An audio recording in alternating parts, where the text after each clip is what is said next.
What's going on, everybody? I'm Lawrence Owen, back with another film room for you. This time it is the epic collapse of the Indianapolis Colts in the second half against the Vikings, week 15 of the 2022 season. In this game, the Colts were beating them 33-0 at half and then end up losing 39-36. An NFL record lead blown.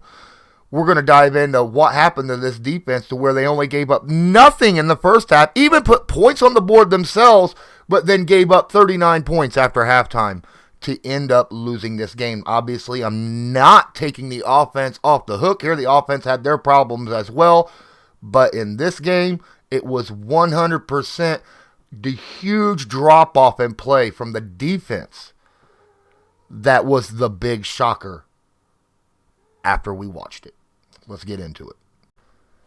This here is the play that initiates the comeback, right? This is the play where, coming into the second half, the Indianapolis Colts haven't given up any points, any big plays, and boom, just like that, they give up a monster play to Osborne down the middle of the field, and that sets it up. That sets it up where the Vikings begin scoring points off the hook, off the board, and the Colts defense just unable to stop them the rest of the game, it seemed like. Let's take a look and see what happens. Now, before this snap, let me remind you, the Indianapolis Colts held the time of possession better than 10 minutes over the Minnesota Vikings at this point. The defense is not tired. The Colts held time of possession over the Vikings this entire game. So you can't really put it on conditioning or the fact that the offense couldn't stay on the field, so put it on the deep, because the defense was fresh for the most part of this game. And something else I like to say, this pass rush, those front four guys right here, it seemed like no matter who was out there, played their tails off the entire game. It was not the defensive line. It's everybody behind them. Everybody, including number 5, but I'll tell you what, someone that had a lot of problems, who got picked on a lot in this game, Rodney Thomas, number 25, the safety over here. Let's take a look at this play as we watch it.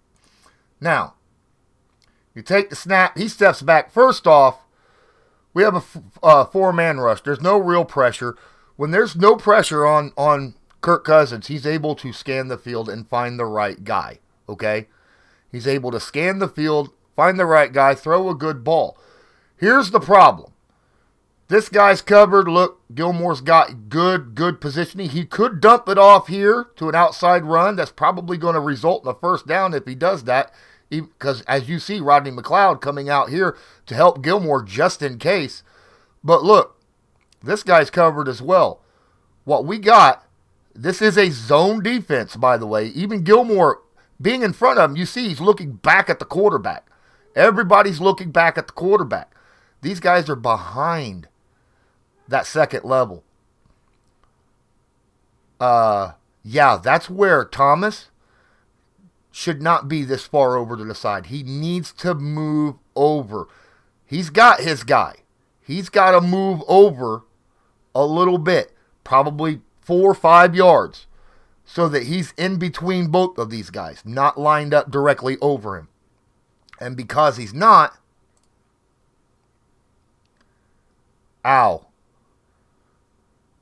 Osborne takes that and darn near runs it all the way to the house. That's not a good thing right there. That was bad positioning play by Rodney Thomas. So on this play here, it's going to exemplify a couple things. It's the little things that the Colts were making mistakes on in this game, all right, that actually hurt them overall. On this play, Julian Blackmon makes a mistake against who I called to be the guy that you had to pay attention to in this game, and that's Dalvin Cook. And the man had 190 total offensive yards, 95 through the air, 95 on the ground. You always have to pay attention, always have to have a guy on Dalvin Cook, or he's going to do stuff like this to you. Let's take a look at the play right here. As you can see, he gets steps back. Grover Stewart looks like he's starting to get a little bit of pressure inside, as you see, but he stops. Now right here, He could have went after the quarterback. But he recognizes, right? He recognizes this offensive lineman and this offensive lineman is kicking out, and the running back is kicking out. So he knows this is a screenplay. This is a screenplay. So you see he's trying to kick back out, unable to get over there. Now you got 1, 2, 3, 4 blockers against 3 guys, and everybody but Julian Blackmon is left side of the field. Julian Blackmon's the only person on the right side of the field right here on the right hash. The only one. And you're going to run a screenplay when you got 1, 2, 3, 4 guys, 20 yards, 20 yards past the line of scrimmage? 20? They took advantage of the Colts playing soft D, kind of prevent D, coming into the second half because they were up 33-0. All right? And of course you're going to do that. It's easy yardage here, especially when you make small mistakes like this. Now, this defensive play call, this is bad. This is smart right here. They got guys all the way down, but look how deep the safety is. Oh, my goodness. Oh, my goodness. 30-plus yards downfield. You get out there. This is played well. He's starting to get boxed up by these guys. Blackmon is the guy. He's the one that has to come in and hit Dalvin Cook. And look at his angle. He's cutting all the way over here. Dalvin Cook's here just now cutting back. And he's already... You need to go after Dalvin. You need to attack Dalvin. First down markers here. Attack Dalvin Cook. Don't try to get in front and box him in. But Blackmon tries to get out in front and box him in. And at that point, it's too easy. Your momentum's against you. Dalvin's going to cut to the other side against your own momentum. You're going to fall down and whiff. And he's going to run right past you and get that first down. That's not good. That's a very bad angle of attack. It's also very bad. Like I said, look, these guys are playing way soft coverage right now. And they did that the majority of the second half, playing not to lose rather than playing to win. This play here is nothing but just free yardage. Free yardage. Come on, guys. As I said, the defense was playing soft coming out of the second half, playing not to lose rather than playing to win.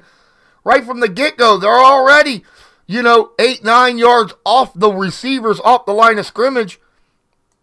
I mean, come on. And then they back up even more. This is easy cut off and pick up 12 yards for a first down.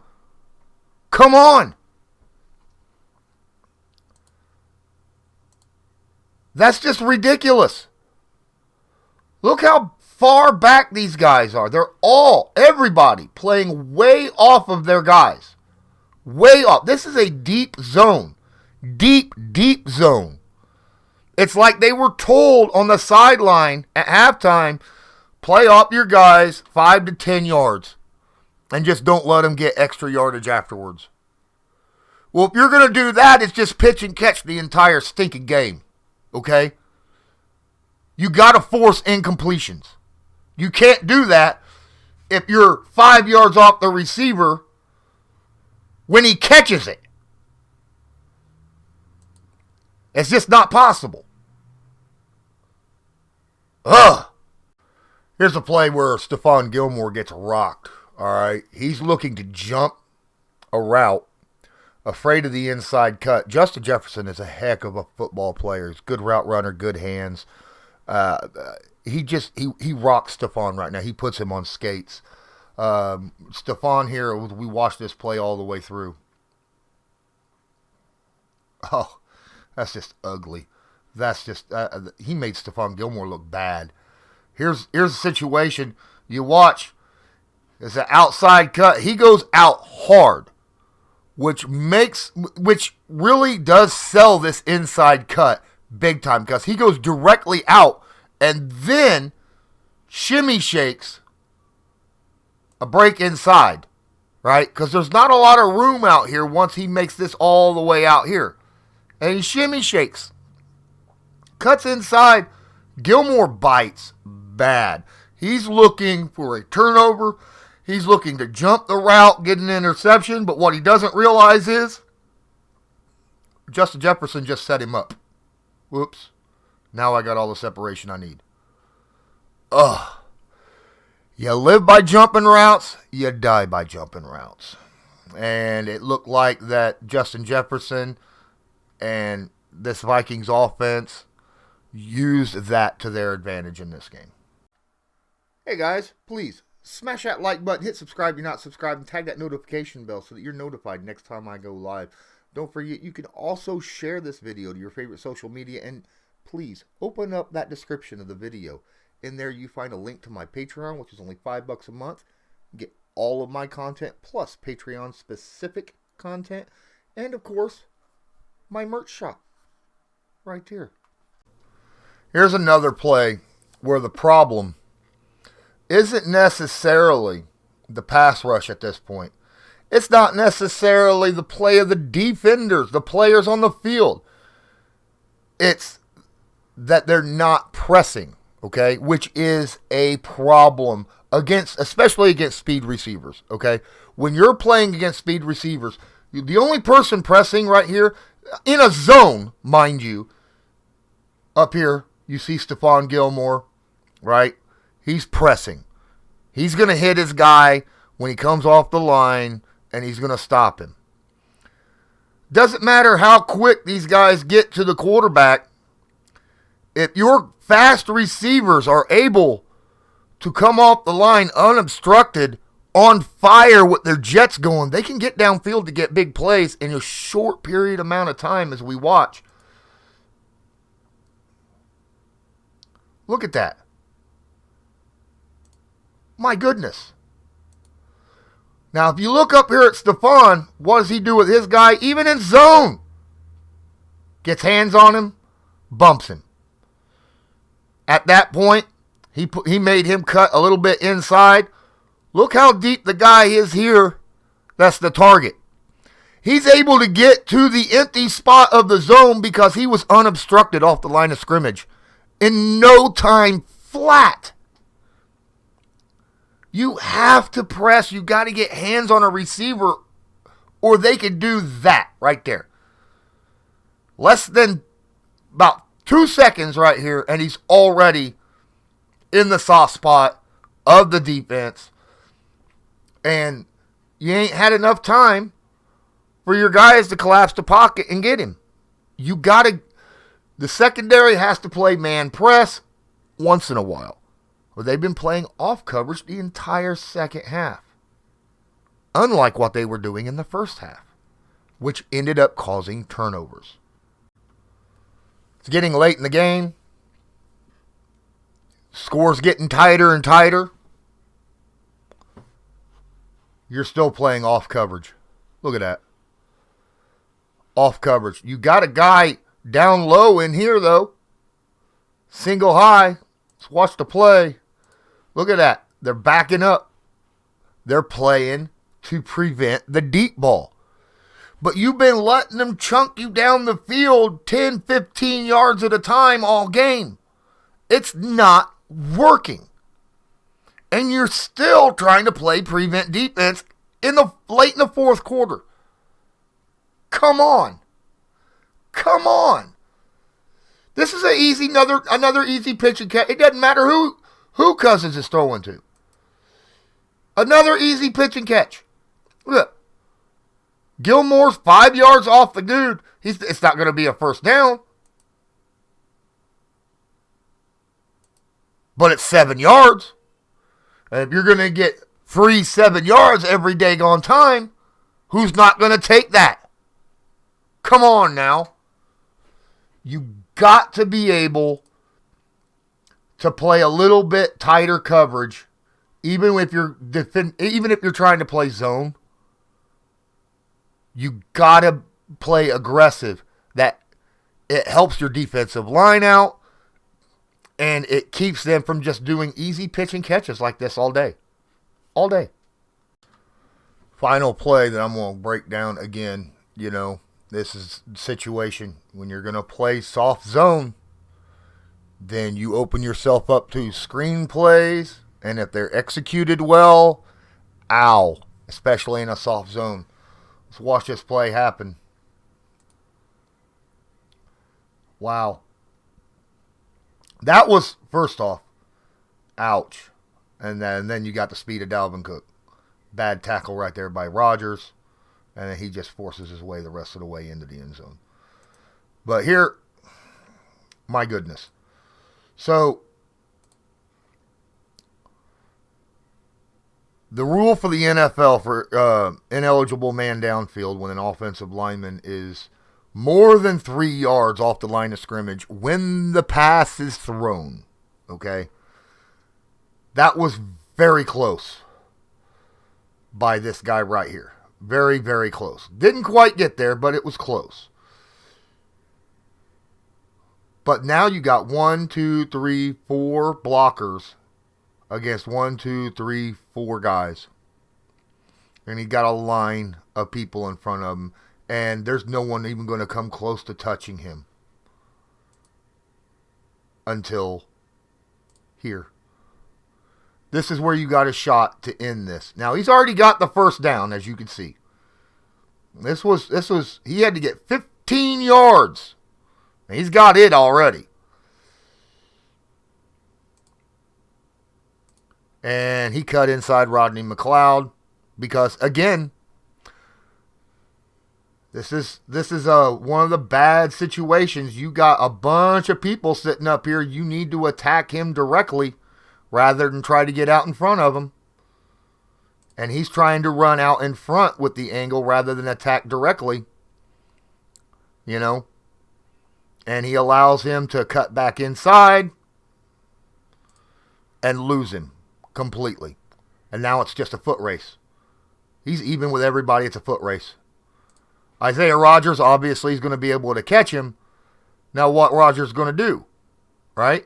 Well, he's going to completely whiff on the tackle. He goes for the shoestrings.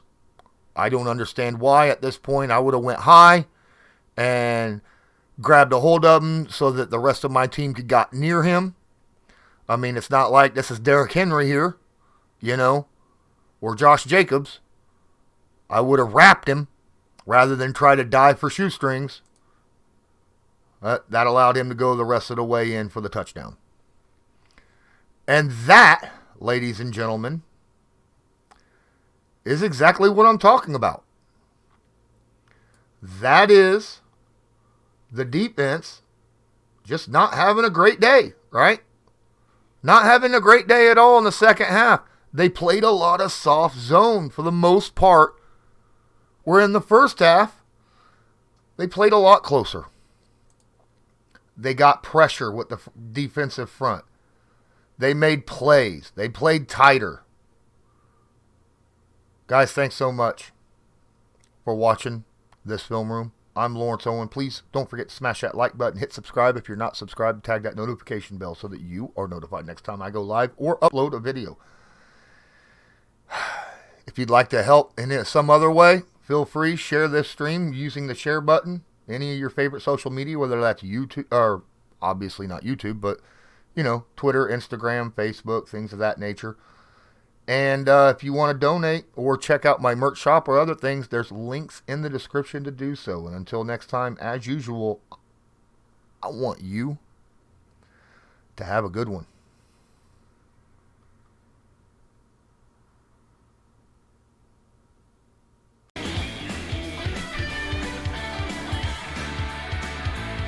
Just because a player's not a household name doesn't mean we can't make him a household name.